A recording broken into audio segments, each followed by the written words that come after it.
हाँ तो जय हिंद। कैसे आप सभी? उम्मीद है कि आप सभी मस्त हैं, स्वस्थ हैं और अपने अपने पढ़ाई में ज़बरदस्त तरीक़ा से लगे होंगे हैं, क्योंकि बोर्ड एग्जाम में मात्र कम ही दिन बचा हुआ है, जो कि 2 मंथ लगभग है। तो आज की वीडियो में आप लोग को बताने जा रहे हैं एक लेख और एक पत्र, जो कि रचयिता है भगत सिंह। तो कल के वीडियो में 1 से लेके 5 तक आप लोग को बता चुके थे, आज आगे सब्जेक्टिव बताने जा रहे हैं। तो चलिए इस वीडियो को स्टार्ट करते बिना देरी किए हुए। चलिए, यहाँ पे मिस्टेक हो या नंबर बैठाने में 7 लिखा गया 6 के जगह पे, तो आप लोग मैनेज कीजिएगा। चलिए स्टार्ट करते हैं। आपको ऑल सब्जेक्टिव पढ़ाया जाएगा। भाग 1 कल के वीडियो आप लोग नहीं देखे, जाके प्लेलिस्ट में देख लीजिए, और आज की वीडियो में ऑल सब्जेक्टिव कराया जाएगा। तो चलिए स्टार्ट करते हैं। चलिए क्वेश्चन नंबर 7 क्या है? निम्नलिखित कथनों का अभिप्राय स्पष्ट करें। तो इसे स्पष्ट करूँ। चलिए क नंबर में क्या है? क नंबर में है, चलिए बता, क्वेश्चन नंबर क। चलिए क्वेश्चन नंबर क क्या है? मैं आपको बताना चाहता हूँ कि व्यक्ति को पूर्ण बनाने वाली होती है। तो चलिए इसका आंसर क्या, किस तरह आप लोग को आंसर देना है? आंसर देना है, प्रस्तुत पंक्तियों भगत सिंह द्वारा रचित पाठ एक लेख और एक पत्र से ली गई है। भगत सिंह सुखदेव को पत्र में लिखते हैं कि विपत्तियां मनुष्य को उससे सामना करने के लिए प्रेरित करती है। मनुष्य उन विपत्तियों को दूर करने के लिए उपाय सोचने लगता है। यदि खुले दिल से सोचने लगा है तो वह अपने साथ साथ दूसरे को भी इस विपत्तियों से निपटने के लिए प्रेरित करता है, और विपत्तियां उनके व्यक्तिगत को पूर्ण बनाता है। ठीक है, व्यक्तिगत पूर्ण की ओर ले जाती है। ठीक है, चलिए क्वेश्चन नंबर ख की, क्वेश्चन नंबर 6 का ही ख है, इसमें 2 से 3 पूछा है। ठीक है, तो चलिए इसमें क्या है? हम तो केवल अपने समय की आवश्यकता की उपज है। चलिए कैसे लिखना? प्रस्तुत पंक्तियों सब में ऐसे ही स्टार्ट करना, सिर्फ लेखक और कवि का नाम, चैप्टर का नाम चेंज करना, इसी तरह से लिखना। ठीक है, भगत सिंह द्वारा रचित पाठ एक लेख और एक पत्र से ली गई है। भगत सिंह का मानना है कि देश की सामाजिक आर्थिक परिस्थितियों ही उस देश की राजनीतिक परिस्थितियों को जन्म देती है। जिस समय परिस्थितियों को जन्म देती है, चलिए ओ भाई साहब, परिस्थितियों शेष प्रवृत्ति की होगी।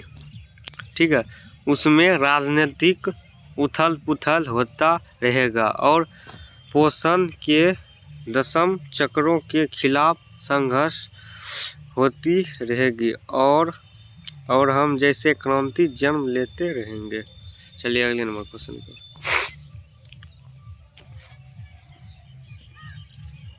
अगला नंबर क्वेश्चन वो है, मनुष्य को अपने विश्वासों पर दृढ़पूर्ण अडिग रहने का प्रयत्न करना चाहिए।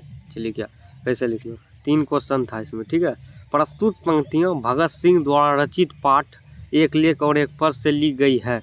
भगत सिंह कहते हैं कि मनुष्य को अपने विश्वासों पर संदेह नहीं करना चाहिए तथा, चलिए आगे क्या है,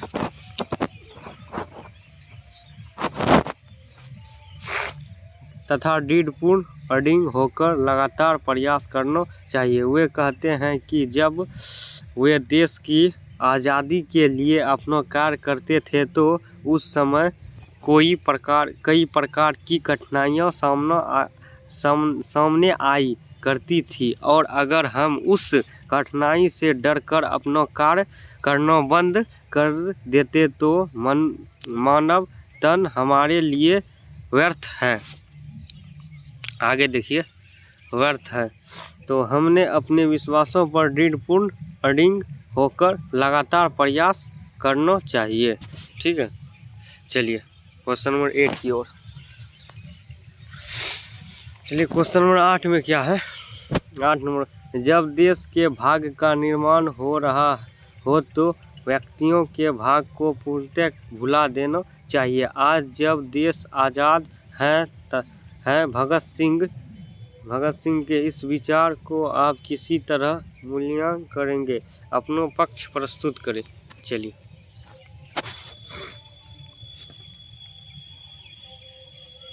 अगले नंबर क्या है आंसर में। चलिए आंसर में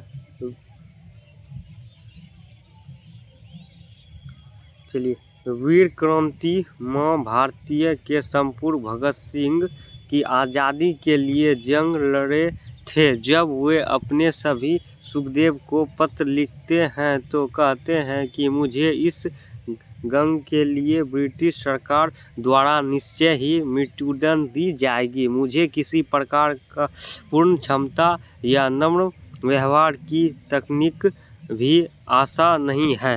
वे कहते हैं कि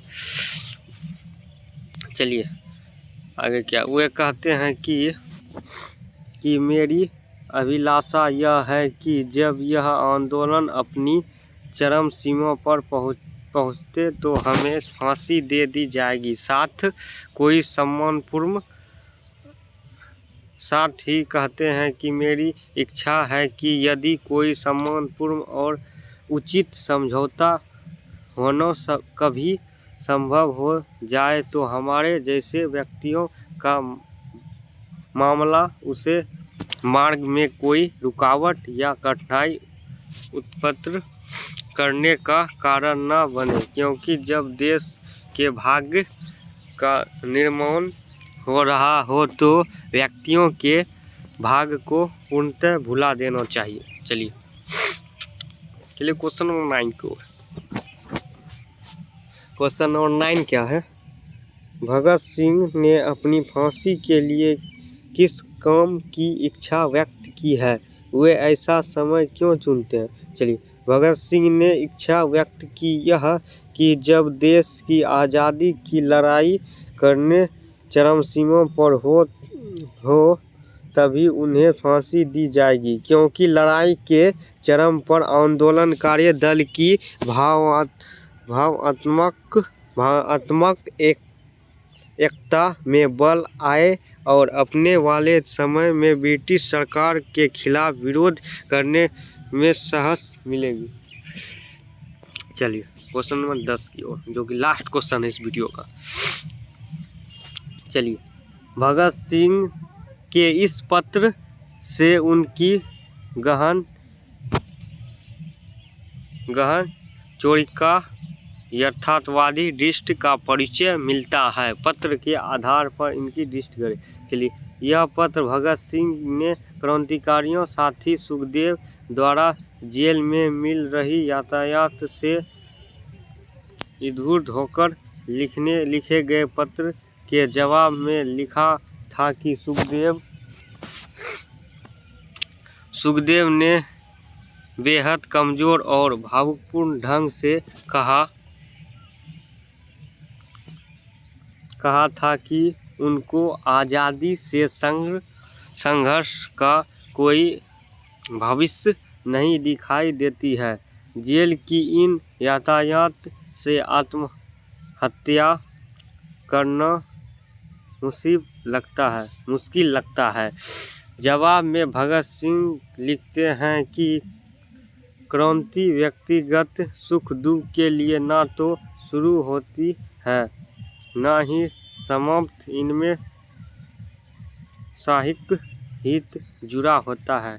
इस पर के माध्यम से भगत सिंह, चलिए आगे क्या है, भगत सिंह ने बहुत सभी व्यवहारिक उदाहरण, भावपूर्ण